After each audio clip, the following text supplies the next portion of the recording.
On October 30th, 1938, CBS carried the 17th weekly broadcast of Orson Welles Mercury Theater on the air. That evening's program was The War of the Worlds, Howard E. Koch's adaptation of H.G. Wells's 1898 novel, directed by Welles. It begins in the familiar cadence of a radio evening, weather, dance music, and special bulletins, before reports from New Jersey bring Professor Richard Pierson and field reporter Carl Phillips into a mounting national emergency. With Welles as narrator and Pierson and Frank Readick as Phillips, the broadcast moves through interrupted programming and on-the-scene reports. And now we return to the original broadcast. The Columbia Broadcasting System and its affiliated stations present Orson Welles and the Mercury Theater on the air in The War of the Worlds by H.G. Wells.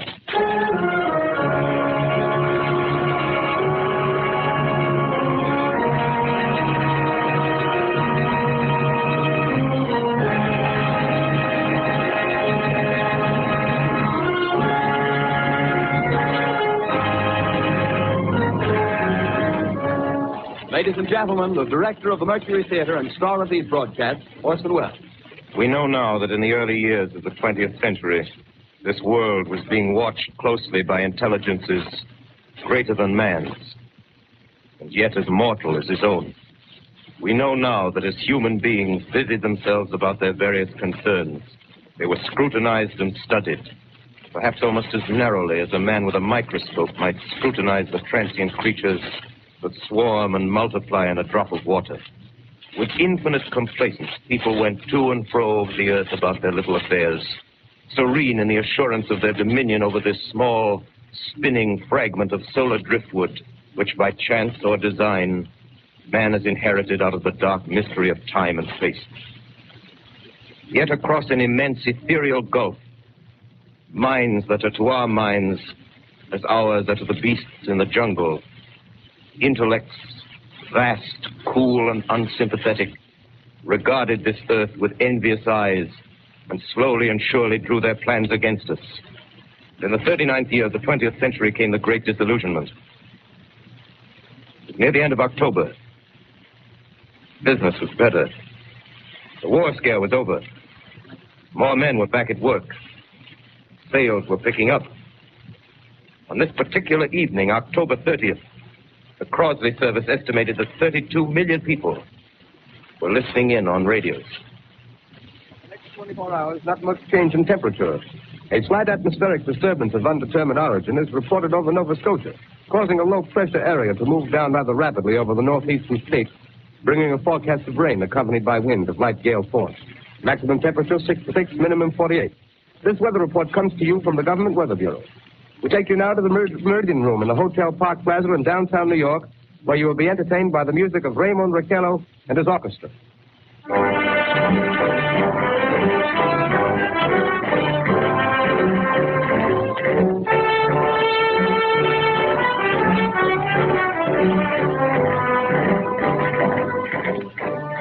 Good evening, ladies and gentlemen. From the Meridian Room in the Park Plaza Hotel in New York City, we bring you the music of Raymond Raquello and his orchestra. With a touch of the Spanish, Raymond Raquello leads off with La Comparsita.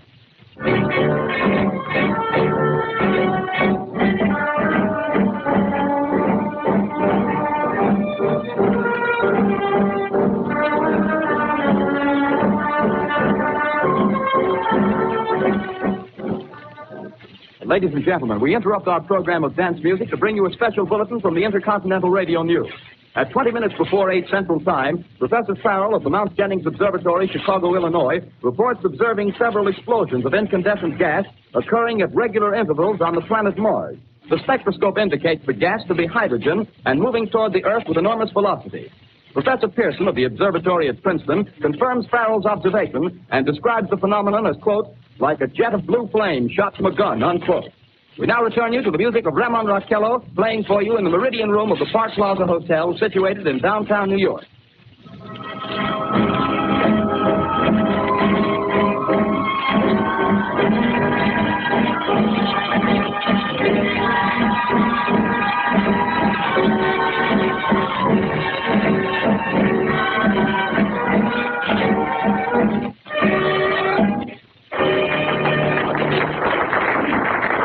And now a tune that never loses favor, the ever-popular Stardust, Raymond Rickello and his orchestra.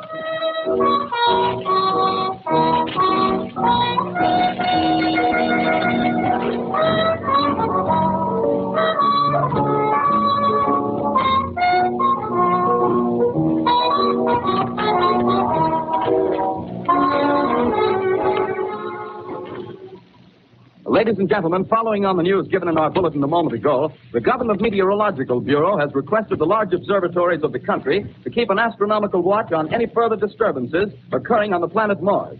Due to the unusual nature of this occurrence, we have arranged an interview with the noted astronomer, Professor Pierson, who will give us his views on this event. In a few moments, we will take you to the Princeton Observatory at Princeton, New Jersey. We return you until then to the music of Raymond Rickello and his orchestra.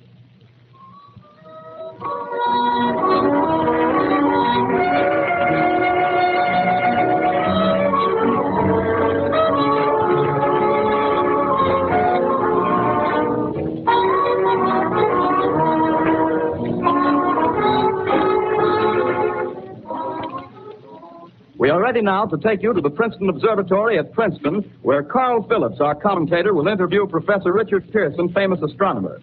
We take you now to Princeton, New Jersey. Carl Phillips speaking to you from the observatory at Princeton. I'm standing in a large semicircular room, pitch black except for an oblong slit in the ceiling. Through this opening, I can see a sprinkling of stars that cast a kind of frosty glow over the intricate mechanism of the huge telescope. The ticking sound you hear is the vibration of the clockwork. Professor Pierson stands directly above me on a small platform, peering through the giant lens. I ask you to be patient, ladies and gentlemen, during any delay that may arise during our interview. Besides the ceaseless watch of the heavens, Professor Pierson may be interrupted by telephone or other communications. During this period, he is in constant touch with the astronomical centers of the world. Professor, may I begin our questions? At any time, Mr. Phillips. Professor, would you please tell our radio audience exactly what you see as you observe the planet Mars through your telescope? Nothing unusual at the moment, Mr. Phillips. A red disk swimming in a blue sea. Transverse stripes across the disk. Quite distinct now because Mars happens to be at the point nearest the Earth, in opposition, as we call it. In your opinion, what do these transverse stripes signify, Professor? Not canals, I can assure you, Mr. Phillips. Although that's the popular conjecture of those who imagine Mars to be inhabited. From a scientific viewpoint, the stripes are merely the result of atmospheric conditions peculiar to the planet. Then you're quite convinced, as a scientist, that living intelligence as we know it does not exist on Mars? I'd say the chances against it are 1,000 to 1. And yet, how do you account for these gas eruptions occurring on the surface of the planet at regular intervals? Phillips, I cannot account for it. By the way, Professor, for the benefit of our listeners, how far is Mars from the Earth? Approximately 40 million miles. Well, that seems a safe enough distance. Just a moment, ladies and gentlemen. Someone has just handed Professor Pierson a message. While he reads it, let me remind you that we are speaking to you from the observatory in Princeton, New Jersey, where we are interviewing the world-famous astronomer, Professor Pierson. One moment, please. Professor Pierson has passed me a message which he has just received. Professor, may I read the message to the listening audience? Certainly, Mr. Phillips. Ladies and gentlemen, I shall read you a wire addressed to Professor Pierson from Dr. Gray of the Natural History Museum, New York. Quote, 9:15 p.m. Eastern Standard Time. Seismograph registered shock of almost earthquake intensity occurring within a radius of 20 miles of Princeton. Please investigate. Signed, Lloyd Gray, Chief of Astronomical Division. Unquote.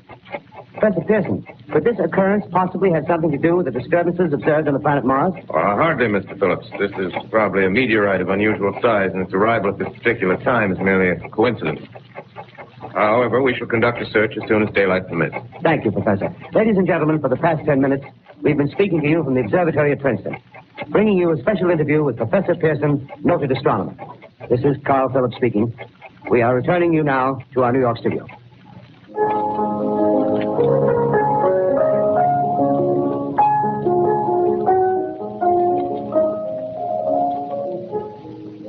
Ladies and gentlemen, here is the latest bulletin from the Intercontinental Radio News. Toronto, Canada.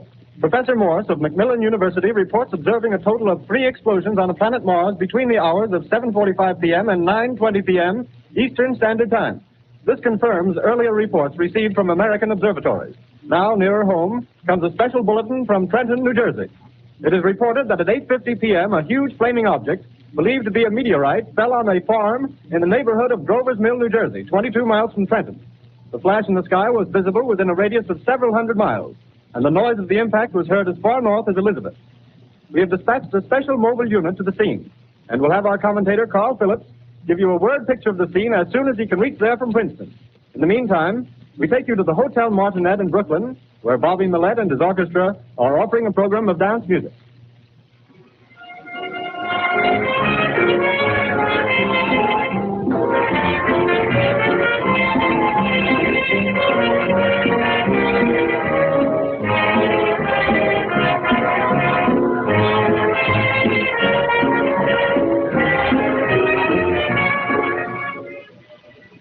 We take you now to Grover's Mill, New Jersey. Ladies and gentlemen, this is Carl Phillips again, out at the Wilmot Farm, Grover's Mill, New Jersey. Professor Pierson and myself made the 11 miles from Princeton in 10 minutes. Well, I hardly know where to begin. Thanks for your word picture of a strange scene before my eyes, like something out of a modern Arabian Night. Well, I just got here. I haven't had a chance to look around yet. I guess that's it. Yes, I guess that's the thing directly in front of me, half buried in a vast pit. Must have struck with terrific force. The ground is covered with splinters of a tree. It must have struck on its way down. But I can see the object itself doesn't look very much like a meteor. At least not the meteors I've seen. It looks more like a huge cylinder. Has a diameter of, what would you say, Professor Pierson? What's that? What would you say, what's the diameter of this? About 30 yards. About 30 yards. The metal on the sheath is, well, I've never seen anything like it. The color is sort of yellowish white. It's curious. Spectators now are pressing close to the object in spite of the efforts of the police to keep them back. Getting in front of my line. Would you mind standing one side, please? While the police pushing the crowd back. Here's Mr. Wilmot, owner of the farm here. He may have some interesting facts to add. Mr. Wilmot, would you please tell the radio audience as much as you remember of this rather unusual visitor that dropped in your backyard? Step closer, please. Ladies and gentlemen, this is Mr. Wilmot. Well, I was listening to the radio. Closer and louder, please. Pardon me? Louder, please, closer. Yes. I was listening to the radio and kind of drowsy. That professor fellow was talking about Mars, so I was half chosen and half... Yes, Mr. Wilmot, and then what happened? Well, as I was saying, I was listening to the radio, kind of halfway. Yes, Mr. Wilmot, and then you saw something. Well, not first off. I heard something. And what did you hear? A hissing sound like this. Kind of like a 4th of July rocket. Yes, then what? I turned my head out the window and would have sworn I was asleep and dreaming. Yes? I seen a kind of greenish streak and then zingo. Something smacked the ground, knocked me clear out of my chair. Well, were you frightened, Mr. Wilmot? Well, I ain't quite sure. I reckon I was kind of riled. Well, thank you, Mr. Wilmot. Thank you very much. You want me to tell No, that's quite all right. That's plenty. Ladies and gentlemen, you've just heard Mr. Wilmot, owner of the farm where this thing has fallen. I wish I could convey the atmosphere, the background of this fantastic scene. Hundreds of cars are parked in a field in back of us, and the police are trying to rope off the roadway leading into the farm, but it's no use. They're breaking right through. Car's headlights throw an enormous spotlight on the pit where the object's half buried. Now, some of the more daring souls now are venturing near the edge. Their silhouettes stand out against the metal shield. One man wants to touch the thing. He's having an argument with the policeman. The policeman wins. Now, ladies and gentlemen, there's something I haven't mentioned in all this excitement, but it's becoming more distinct. Perhaps you've caught it already on your radio. Listen, please. Do you hear it? The curious humming sound that seems to come from inside the object. I'll move the microphone nearer. Here. Now, we're not more than 25 feet away. Can you hear it now? Professor Pierson? Yes, can you tell us the meaning of that scraping noise inside the thing? Possibly the unequal cooling of its surface. I say, do you still think it's a meteor, Professor? I don't know what to think. The metal casing is definitely extraterrestrial. Not found on this Earth. Friction with the Earth's atmosphere usually tears holes in a meteorite. This thing is smooth, and you can see its cylindrical shape. Something's happening. Ladies and gentlemen, this is terrific. This end of the thing is beginning to flake off. The top is beginning to rotate like a screw, and this thing must be hollow. He's moving. Keep back there. Keep back there. Keep those men back. Keep back there. Keep those idiots back. Keep off. The top blew. Go down. Stand back. Ladies and gentlemen, this is the most terrifying thing I've ever witnessed. Wait a minute. Something I can see coming out of that black hole through luminous discs.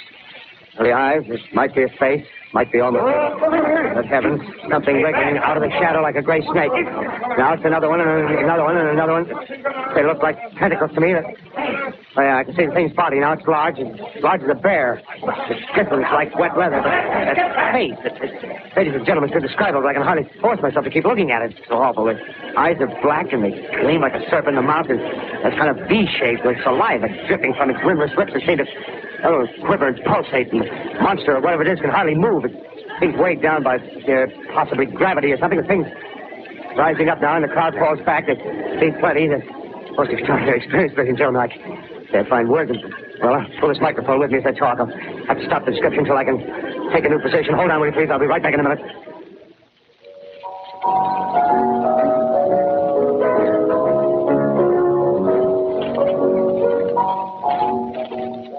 We are bringing you an eyewitness account of what's happening on the Wilmouth Farm, Grover's Mill, New Jersey.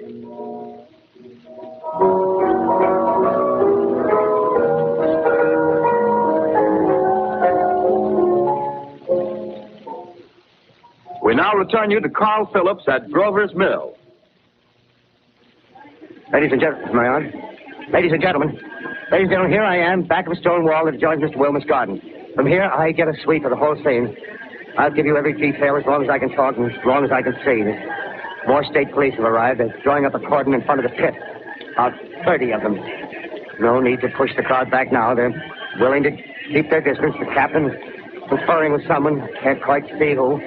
Ah, yes, I believe it's Professor Pierson. Yes, it is. Now they've parted, and the professor moves around one side, studying the object while the captain and two policemen advance with something in their hands.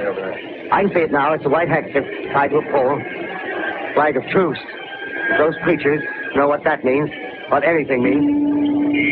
Wait a minute, something's happening. Humped shape is rising out of the pit. I can make out a small beam of light against the mirror. What's that? There's a jet of flame springs from the mirror and it leaps right at the advancing men. It strikes them head on. Lord, they're turning into flames. The whole field caught up by the woods, the barns, the gas tanks of the automobiles spreading everywhere. Coming this way now, about 20 yards to my right. Ladies and gentlemen, due to circumstances beyond our control, we are unable to continue the broadcast from Grover's Mill. Evidently, there's some difficulty with our field transmission. However, we will return to that point at the earliest opportunity. In the meantime, we have a late bulletin from San Diego, California. Professor Indelkoffer, speaking at a dinner of the California Astronomical Society, expressed the opinion that the explosions on Mars are undoubtedly nothing more than severe volcanic disturbances on the surface of the planet. We continue now with our piano interlude.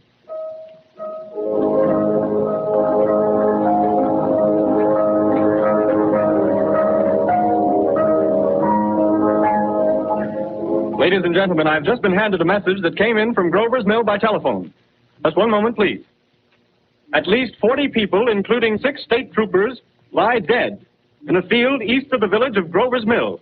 Their bodies burned and distorted beyond all possible recognition. The next voice you hear will be that of Brigadier General Montgomery Smith, commander of the state militia at Trenton, New Jersey. I have been requested by the governor of New Jersey to place the counties of Mercer and Middlesex as far west as Princeton and east to Jamesburg under martial law. No one will be permitted to enter this area except by special pass issued by state or military authorities. 4 companies of state militia are proceeding from Trenton to Grover's Mill and will aid in the evacuation of homes within the range of military operations. Thank you. You have just been listening to General Montgomery Smith, commanding the state militia at Trenton. In the meantime, further details of the catastrophe at Grover's Mill are coming in. The strange creatures, after unleashing their deadly assault, crawled back in their pit and made no attempt to prevent the efforts of the firemen to recover the bodies and extinguish the fire. The combined fire departments of Mercer County are fighting the flames which menace the entire countryside. We have been unable to establish any contact with our mobile unit at Grover's Mill, but we hope to be able to return you there at the earliest possible moment. In the meantime, we take you to... Just one moment, please. Ladies and gentlemen, I have just been informed that we have finally established communication with an eyewitness of the tragedy. Professor Pierson has been located at a farmhouse near Grover's Mill, where he has established an emergency observation post. As a scientist, he will give you his explanation of the calamity. The next voice you hear will be that of Professor Pierson, brought to you by direct wire. Professor Pierson. Of the creatures in the rocket cylinder at Grover's Mill, I can give you no authoritative information, either to their nature, their origin, or their purposes here on Earth. Of their destructive instrument, I might venture some conjectural explanation. For want of a better term, I shall refer to the mysterious weapon as a heat ray. It's all too evident that these creatures have scientific knowledge far in advance of our own. It's my guess that in some way they are able to generate an intense heat in a chamber of practically absolute non-conductivity.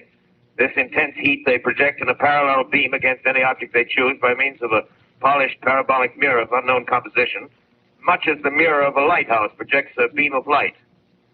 That is my conjecture of the origin of the heat ray. Thank you, Professor Pierson. Ladies and gentlemen, here is a bulletin from Trenton. It is a brief statement informing us that the charred body of Carl Phillips has been identified in the Trenton Hospital. Now here's another bulletin from Washington, D.C. The Office of the Director of the National Red Cross reports 10 units of Red Cross emergency workers have been assigned to the headquarters of the state militia, stationed outside of Grover's Mill, New Jersey. Here's a bulletin from State Police, Princeton Junction. The fires at Grover's Mill and vicinity are now under control. Scouts report all quiet in the pit, and there is no sign of life appearing from the mouth of the cylinder. Now, ladies and gentlemen, we have a special statement from Mr. Harry McDonald, Vice President in charge of operations. We have received a request from the State Militia of Trenton to place at their disposal our entire broadcasting facilities. In view of the gravity of the situation, and believing that radio has a responsibility to serve in the public interest at all times, we are turning over our facilities to the State Militia at Trenton. We take you now to the field headquarters of the state militia near Grover's Mill, New Jersey. This is Captain Lansing of the Signal Corps, attached to the state militia, now engaged in military operations in the vicinity of Grover's Mill. Situation arising from the reported presence of certain individuals of unidentified nature is now under complete control. The cylindrical object, which lies in a pit directly below our position, surrounded on all sides by 8 battalions of infantry, without heavy field pieces, but adequately armed with rifles and machine guns. All cause for alarm, if such cause ever existed, is now entirely unjustified. Things, whatever they are, do not even venture to poke their heads above the pit. I can see their hiding place plainly in the glare of the searchlights here. With all their reported resources, these creatures can scarcely stand up against heavy machine gun fire. Anyway, it's an interesting outing for the troops. I can make out their khaki uniforms crossing back and forth in front of the lights. Looks almost like a real war. There appears to be some slight smoke in the woods bordering the Millstone River. Probably fire started by campers. Well, we ought to see some action soon. One of the companies is deploying on the left flank. A quick thrust and it'll all be over. Oh, wait a minute. I see something on top of the cylinder. No, it's nothing but a shadow. Now the troops are on the edge of the Wilmot Farm. 7,000 armed men closing in on an old metal tube. A tub, rather. Well, wait, that wasn't a shadow. It's something moving. Solid metal, kind of a shield-like affair rising up out of the cylinder. It's going higher and higher. What? It's standing on legs, actually rearing up on a sort of metal framework. Now it's reaching above the trees and the searchlights are on it. Hold on. Ladies and gentlemen, I have a grave announcement to make. Incredible as it may seem, both the observations of science and the evidence of our eyes lead to the inescapable assumption that those strange beings who landed in the Jersey farmlands tonight are the vanguard of an invading army from the planet Mars. The battle which took place tonight at Grover Mills has ended in one of the most startling defeats ever suffered by an army in modern times. 7,000 men armed with rifles and machine guns pitted against a single fighting machine of the invaders from Mars. 120 known survivors. The rest strewn over the battle area from Grover's Mill to Plainsboro, crushed and trampled to death under the metal feet of the monster, or burned to cinders by its heat ray. The monster is now in control of the middle section of New Jersey and has effectively cut the state through its center. Communication lines are down from Pennsylvania to the Atlantic Ocean. Railroad tracks are torn and service from New York to Philadelphia discontinued, except routing some of the trains through Allerton and Phoenixville. Highways to the north, south, and west are clogged with frantic human traffic. Police and army reserves are unable to control the mad flight. By morning, the fugitives will have swelled Philadelphia, Camden, and Trenton. It is estimated to twice their normal population. Martial law prevails throughout New Jersey and eastern Pennsylvania. At this time, we take you to Washington for a special broadcast on the national emergency. The Secretary of the Interior. Citizens of the nation, I shall not try to conceal the gravity of the situation that confronts the country, nor the concern of your government in protecting the lives and property of its people. However, I wish to impress upon you private citizens and public officials. All of you, the urgent need of calm and resourceful action. Fortunately, this formidable enemy is still confined to a comparatively small area, and we may place our faith in the military forces to keep them there. In the meantime, placing our faith in God, we must continue the performance of our duties, each and every one of us, so that we may confront this destructive adversary with a nation united, courageous, and consecrated to the preservation of human supremacy on this earth. I thank you. You have just heard the Secretary of the Interior speaking from Washington. Bulletins too numerous to read are piling up in the studio here. We're informed that the central portion of New Jersey is blacked out from radio communication due to the effect of the heat ray upon power lines and electrical equipment. Here's a special bulletin in New York. Cables have been received from English, French, and German scientific bodies offering assistance. Astronomers report continued gas outbursts at regular intervals on the planet Mars. The majority voiced the opinion that the enemy will be reinforced by additional rocket machines. There have been several attempts made to locate Professor Pierson of Princeton, who has observed Martians at close range. It is feared he was lost in the recent battle. Langham Field, Virginia. Scouting planes report 3 Martian machines visible above treetops, moving north toward Somerville with population fleeing ahead of them. The heat ray is not in use, although advancing at express train speed. Invaders pick their way carefully. They seem to be making a conscious effort to avoid destruction of cities and countryside. However, they stop to uproot power lines, bridges, and railroad tracks. Their apparent objective is to crush resistance, paralyze communication, and disorganize human society. Here is a bulletin from Basking Ridge, New Jersey. Coon hunters have stumbled on a second cylinder similar to the first, embedded in the Great Swamp 20 miles south of Morristown. Army field pieces are proceeding from Newark to blow up the second invading unit before the cylinder can be opened and the fighting machine rigged. They are taking up a position in the foothills of Watchung Mountains. Another bulletin from Langham Field, Virginia. Scouting planes report enemy machines, now 3 in number, increasing speed northward, kicking over houses and trees in their evident haste to form a conjunction with their allies south of Morristown. Machines also sighted by telephone operator east of Middlesex within 10 miles of Plainfield. Here's a bulletin from Winston-Field, Long Island. A fleet of Army bombers carrying heavy explosives flying north in pursuit of enemy. Scouting planes act as guides. They keep the speeding enemy in sight. Just a moment, please, ladies and gentlemen. We've run special wires to the artillery line in adjacent villages to give you direct reports from the zone of the advancing enemy. First, we take you to the battery of the 22nd Field Artillery, located in the Watchung Mountains. Range 32 meters. 32 meters. Projection 39 degrees. 39 degrees. Fire. 140 yards to your right, sir. Shift range 31 meters. 31 meters. Projection 37 degrees. 37 degrees. Fire. Hit, sir. Got the tripod of one of them. They're stopped. The others are trying to repair it. Get the range. Shift 30 meters. 30 meters. Projection 27 degrees. 27 degrees. Fire. Can't see the shell lamp, sir. Letting off a smoke. What is it? Black smoke, sir. Moving this way. Flying close to the ground. Moving fast. Put on gas mask. Get ready to fire. Shift to 24 meters. 24 meters. Projection 24 degrees. 24 degrees. Fire. Still can't see, sir. Smoke's coming nearer. Get the range. 53 meters. 23 meters. 43 meters. Projection 22 degrees. 22 degrees.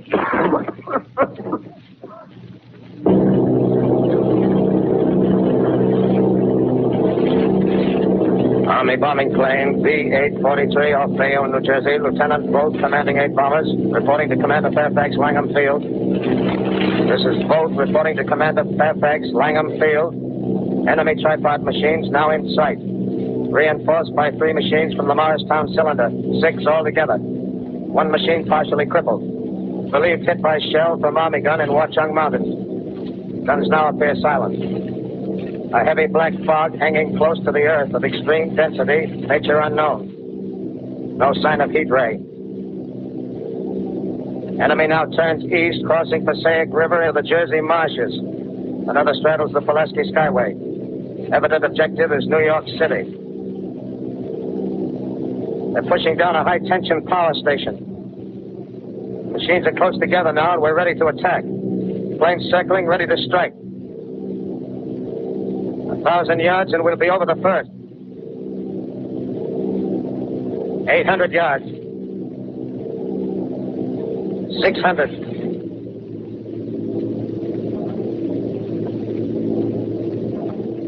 400. 200.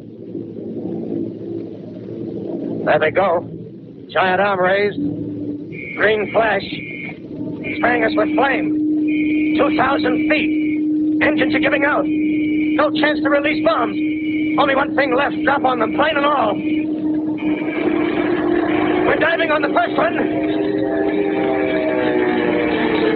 Now the engine's gone. 8.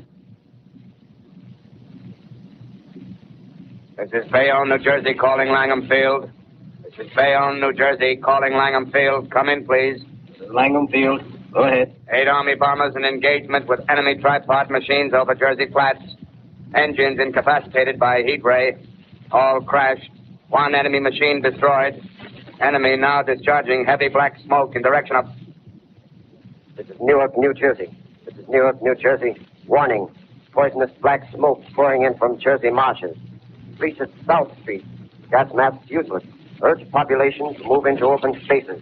Automobiles use routes 7, 23, 24. Avoid congested areas. Smoke now spreading over Raymond Boulevard. 2X2L calling CQ. 2X2L calling CQ. 2X2L calling 8X3R. Come in, please. This is 8X3R coming back at 2X2L. How's reception? How's reception? Okay, please. Where are you, 8X3R? What's the matter? Where are you?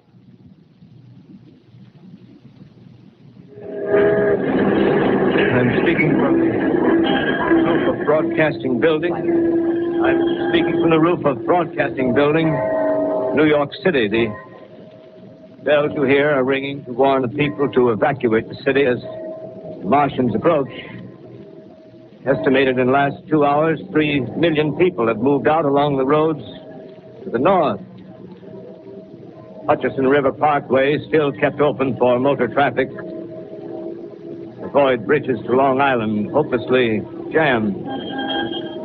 All communication with Jersey Shore closed 10 minutes ago. No more defenses. Our army is wiped out. Artillery, Air Force, everything wiped out. This may be the last broadcast. We'll stay here to the end. People are holding service here below us in the cathedral. Now I look down the harbor, all manner of boats, overloaded with fleeing population, pulling out from docks. Streets are all jammed. Noise and crowds like New Year's Eve in city. Wait a minute. The enemy's now in sight above the Palisades. Five great machines. First one is crossing the river. I can see it from here, wading the Hudson like a man wading through a brook. A bulletin is handed me. Martian cylinders are falling all over the country. One outside of Buffalo, one in Chicago, St. Louis. Seem to be time and space. Now the first machine reaches the shore. He stands watching, looking over the city. Steel cowlish head is even with the skyscrapers. He waits for the others. They rise like a line of new towers on the city's west side. Now they're lifting their metal hands. This is the end now. Smoke comes out, black smoke drifting over the city. People in the streets see it now. They're running toward the East River, thousands of them, dropping in like rats. Now the smoke's spreading faster. It's reached Times Square. People are trying to run away from it, but it's no use. They're falling like flies. Now the smoke's crossing 6th Avenue. 5th Avenue. 100 yards away. It's 50 feet.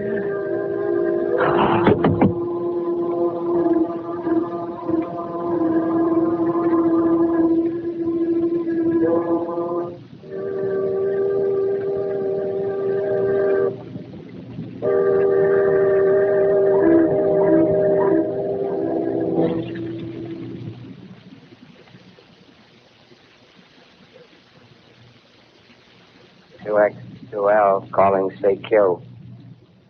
2X2L calling, say Q. 2X2L calling, say Q, New York. Isn't there anyone on the air? Isn't there anyone on the air? Isn't there anyone? 2X2L. You are listening to a CBS presentation of Orson Welles and the Mercury Theater on the Air in an original dramatization of The War of the Worlds by H.G. Wells. The performance will continue after a brief intermission. This is the Columbia Broadcasting System. The War of the Worlds by H.G. Wells, starring Orson Welles and the Mercury Theater on the Air.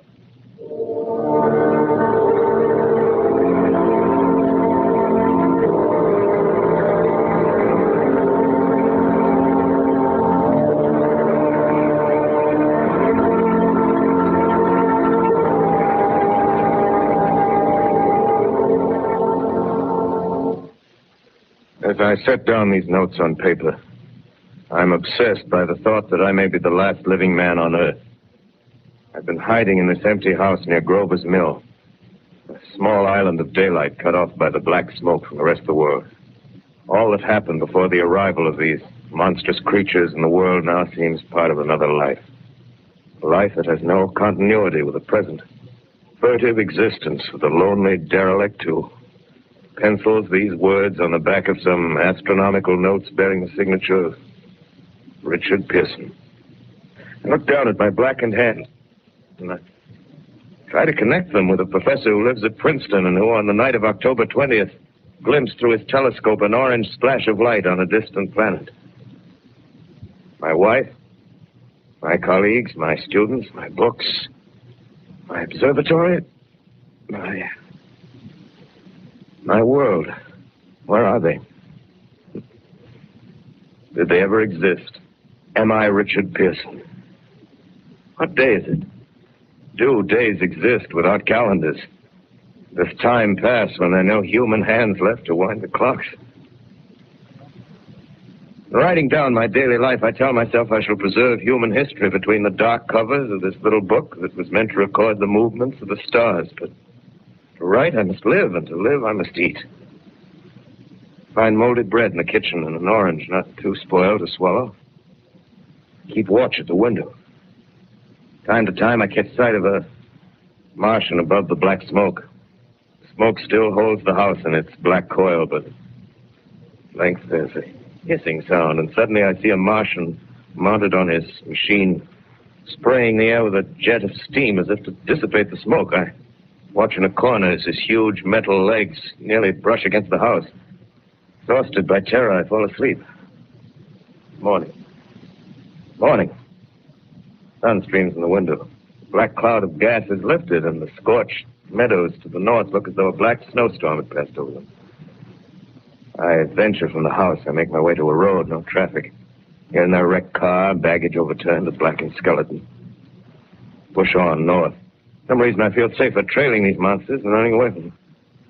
And I keep a careful watch.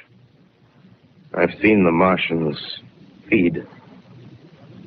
Should one of their machines appear over the top of trees, I'm ready to fling myself flat on the earth. Come to a chestnut tree. October. Chestnuts are ripe. Fill my pockets. I must keep alive.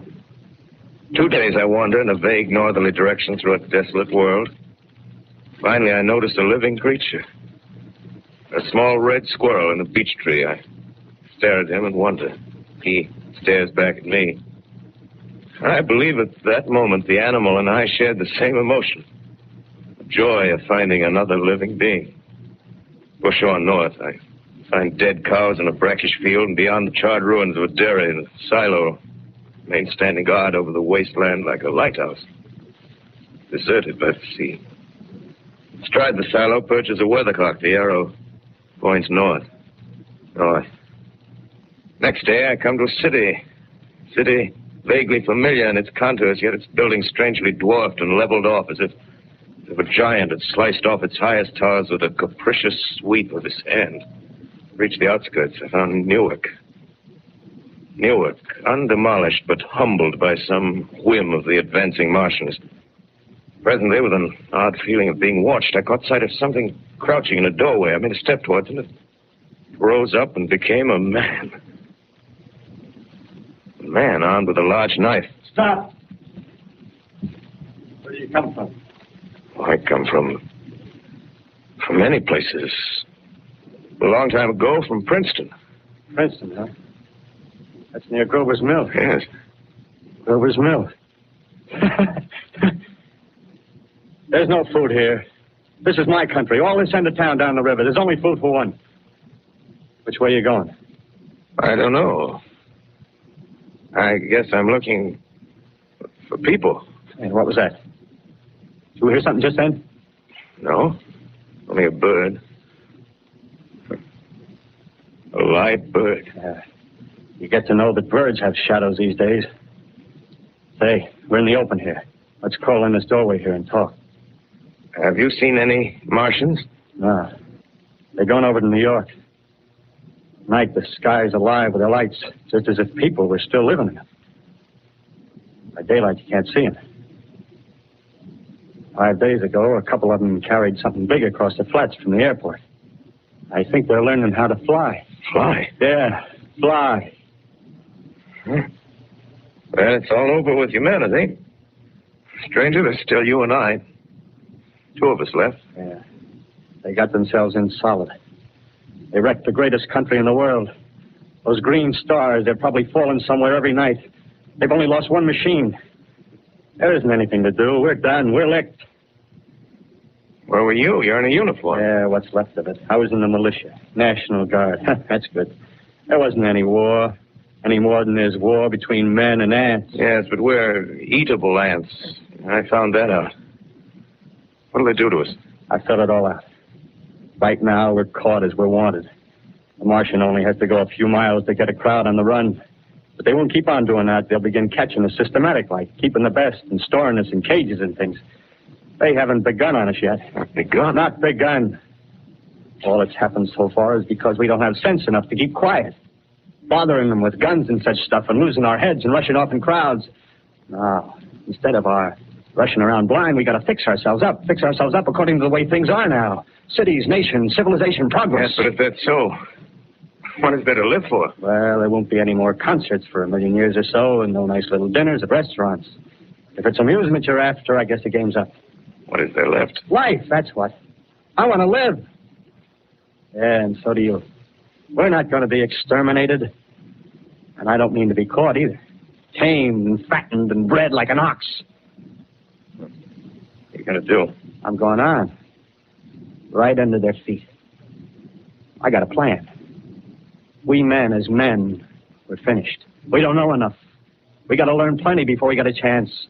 We've got to live and keep free while we learn, see? I've thought it all out, see? Well, tell me the rest. Well, it isn't all of us that are made for wild beasts. That's what it got to be. That's why I watched you. Watched you. All those little office workers that used to live in these houses. They be no good. They haven't any stuff in them. They used to run off to work. I've seen hundreds of them running to catch their commuter's train in the morning, afraid they'd get canned if they didn't. Running back at night, afraid they wouldn't be in time for dinner. Lives insured and a little invested in case of accidents. Yeah, and on Sundays, worried about the hereafter. Well, the Martians, they'll be a godsend for those guys. Nice, roomy cages, good food, careful breeding, no worries. Yeah, after a week or so of chasing around the fields on empty stomachs, they'll come and be glad to be caught. You've thought it all out, haven't you? Sure, you bet I have. That isn't all. These Martians are going to make pets of some. Train them to do tricks. Who knows, get sentimental over the pet boy who grew up and had to be killed. Yeah, and some maybe, they'll train to hunt us. Oh, no, it's impossible. Human. Yes, they will. There's men who do it gladly. If one of them ever comes after me, by... Meantime, you and I and others like us, where are we to live when the Martians own the Earth? I got it all figured out. Live underground. I've been thinking about the sewers. Under New York, there are miles and miles of them. The main ones, they're big enough for anybody. Then there's cellars, vaults, underground storerooms, railway tunnels, subways. You begin to see, huh? They got a bunch of strong men together. No weakness.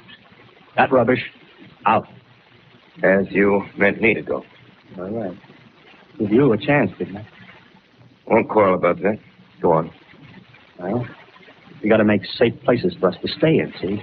Get all the books we can. Science books. That's where men like you come in, see? We raid the museums. We'll even spy on the Martians. May not be so much we have to learn before...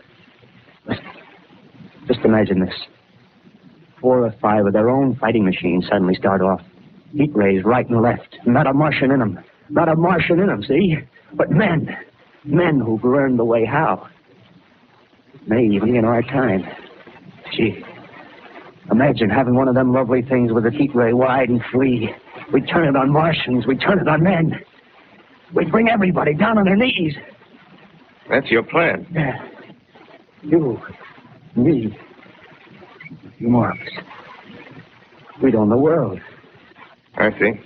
Hey, what's the matter? Where are you going? Not to your world. Bye, stranger. Well, after parting with the artilleryman, I came at last to the Holland Tunnel, entered that silent tube. Anxious to know the fate of the great city on the other side of the Hudson. Cautiously, I came out of the tunnel and made my way up Canal Street.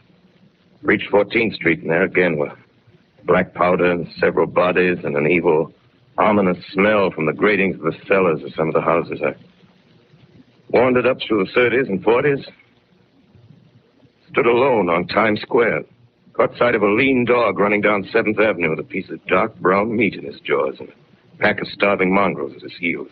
Made a wide circle around me as though he feared I might prove a fresh competitor. Walked up Broadway in the direction of that strange powder, their silent shop windows, displaying their mute wares to empty sidewalks. Past the Capitol Theater, silent, dark. Past a shooting gallery where a row of empty guns faced an arrested line of wooden ducks. Near Columbus Circle, I noticed models of 1939 motor cars in the showrooms facing empty streets. Over the top of the General Motors building, I watched a flock of black birds circling in the sky. Hurried on. Suddenly, I caught sight of the hood of a Martian machine, standing somewhere in Central Park, gleaming in the late afternoon sun. An insane idea. I rushed recklessly across Columbus Circle and into the park. I climbed a small hill above the pond at 60th Street, and from there I could see standing in a silent row along the mall 19 of those great metal titans, their cowls empty, their steel arms hanging listlessly by their sides. I looked in vain for the monsters that inhabit those machines. Suddenly, my eyes were attracted to the immense flock of black birds that hovered directly below me. They circled to the ground. And there before my eyes, stark and silent, lay the Martians with the hungry birds pecking and tearing brown shreds of flesh from their dead bodies. Later, when their bodies were examined in laboratories, it was found that they were killed by the putrefactive and disease bacteria against which their systems were unprepared. Slain, after all, man's defenses had failed. By the humblest thing that God, His wisdom, has put upon this earth. Before the cylinder fell, there was a general persuasion that through all the deep of space, no life existed beyond the petty surface of our minute sphere. Now we see further. Dim and wonderful is the vision I've conjured up in my mind of life spreading slowly from this little seedbed of the solar system throughout the inanimate vastnesses of sidereal space. But a remote dream, maybe that the destruction of the Martians is only a reprieve to them and not to us. The future ordained, perhaps. Strange it now seems to sit in my peaceful study at Princeton, writing down this last chapter of the record, begun at a deserted farm in Grover's Mill. Strange to watch children playing in the streets. Strange to see young people strolling on the green where the new spring grass heals the last black scars of a bruised earth. Strange to watch the sightseers enter the museum where the disassembled parts of a Martian machine are kept on public view. Strange when I recall the time when I first saw it. Bright and clean-cut, hard and silent under the dawn of that last great day.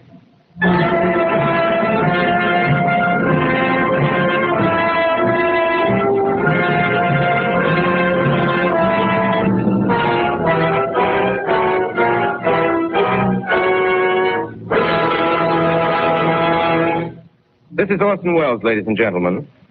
Out of character, to assure you that the War of the Worlds has no further significance than as the holiday offering it was intended to be. The Mercury Theater's own radio version of dressing up in a sheet and jumping out of a bush and saying boo. Starting now, we couldn't soap all your windows and steal all your garden gates by tomorrow night, so we did the best next thing. We annihilated the world before your very ears and utterly destroyed the CBS. You will be relieved, I hope, to learn that we didn't mean it and that both institutions are still open for business. So goodbye, everybody, and remember, please, for the next day or so, the terrible lesson you learned tonight. That grinning, glowing, globular invader of your living room is an inhabitant of the pumpkin patch, and if your doorbell rings and nobody's there, that was no Martian. It's Halloween.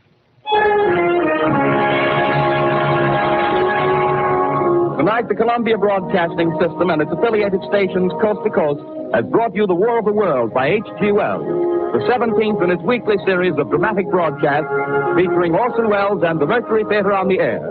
Next week, we present a dramatization of 3 famous short stories. This is the Columbia Broadcasting System.